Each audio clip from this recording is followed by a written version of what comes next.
Hello jedheen jalqabee of dadhabee gaggabee miseejii siif barreesse imimmaattu na balleessee rabbiin mana godhee kan jirraa na fageessee addunyaatu faarsaa maqaa walaabummaa jaalala dhugaatiin siif wareegama faaya koo uumamaa sin dhabu yoomillee barrisee tamnu karaan fagaatullee damma koo waddee si daraaree baala harcaase garaan koo si yaadee imimmaan lolaase.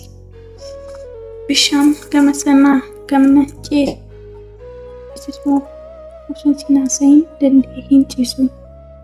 Qabbana jaalalaa furtuunni kooti matanaaf waa hunda midhaaniif bishaanii narraa hin fakkaatin sanaaf waa hunda.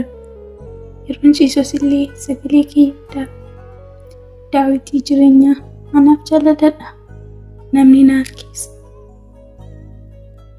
Bakkanaaf kennamee onnee keessaa.